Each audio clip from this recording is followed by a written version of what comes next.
عورت کی نفسیات کے مطابق اسے ایسے میچور مرد کی ضرورت ہوتی ہے جو اسے بچوں کی طرح ڈیل کرے اور اس کی ہر بچگانہ حرکات کو برداشت کرے، اور سب سے بڑی بات، اسے منانے کا ہنر آنا چاہیے۔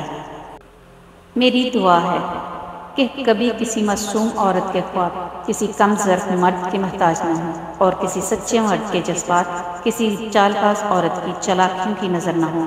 آمین۔ عورت میں اللہ تعالیٰ نے آٹومیٹکلی حیا رکھی ہے، اور جس عورت میں حیا نہیں ہوتی وہ صحیح معنوں میں عورت نہیں ہوتی، اور پھر اس حیا کی حفاظت کے لیے مرد کو پیدا کیا گیا، اور جو مرد اس حیا کی حفاظت نہیں کرتا وہ مرد نہیں ہوتا۔ جب عورت نے مرد سے محبت کا معیار صرف دولت رکھ لیا، تب سے مرد نے دل کے اوپر جیب سجا لی اور دل ڈھانپ لیا، اور جب مرد نے محبت کا معیار صرف ظاہری حسن سمجھا تو عورتوں نے بھی دوپٹہ اتار دیا اور کاسمیٹک اوڑھ لی۔ یوں دونوں پریکٹیکل ہو گئے اور سب ہنسی خوشی برباد ہونے لگے۔ اللہ پاک کی بہت بڑی نعمت ہے ایک وفادار اور ساتھ نبھانے والا ہمسفر کا مل جانا۔ تم میں سب سے بہترین وہ ہے جو اخلاق میں اپنی عورتوں کے حق میں سب سے بہتر ہو۔ بیوی کو سننے کے آداب میں ایک یہ بھی ہے کہ سب سے پہلے اس کی آنکھوں کو سنا جائے۔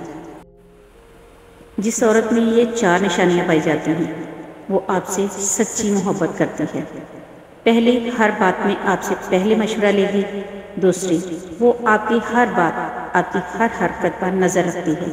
تیسری، جب آپ مشکل میں ہوں آپ کا سہارا بنتی ہے، آپ کا ساتھ دیتی ہے۔ چوتھی، آپ کی تھوڑی دوری سے بے تاب، پریشان اور بے چین رہتی ہے۔ عورت امیر آدمی نہیں چاہتی، خوبصورت یا ایک شاعر بھی نہیں، وہ ایک ایسا آدمی چاہتی ہے جو اس کی آنکھوں کو پڑھ سکے، اس کا ہاتھ اپنے سینے پر رکھ کر کہے یہ گھر تمہارا گھر ہے۔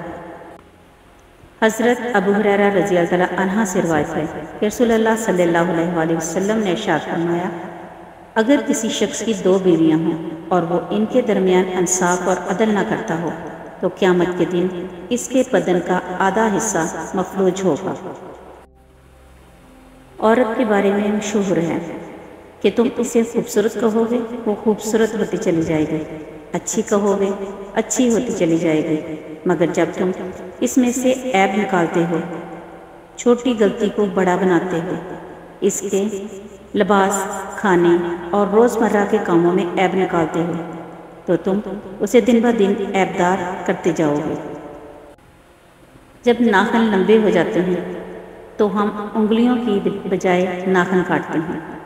اسی طرح جب غلط فہمیاں بڑھ جائیں تو اپنی انا کاٹتے ہیں، اپنے رشتے نہیں۔ طلاق مرد دیتا ہے اور داغ عورت کے ماتھے پر لگتا ہے، چاہے اس میں عورت کا قصور ہو یا نہ ہو۔ مرد سے کوئی نہیں پوچھتا کہ بیٹا تم نے اپنی بیوی کو طلاق کیوں دی، لیکن عورت کو قدم قدم پر احساس دلایا جاتا ہے کہ تم ہی بیوی بننے کے قابل نہیں تھی۔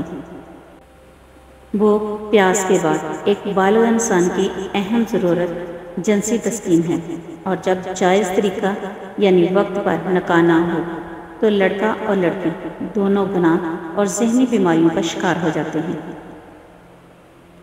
دنیا کا سب سے سستا ترین مزدور عورت ہے، جسے عمر بھر اسی خیال میں رکھا جاتا ہے کہ وہ گھر کی مالکن ہے،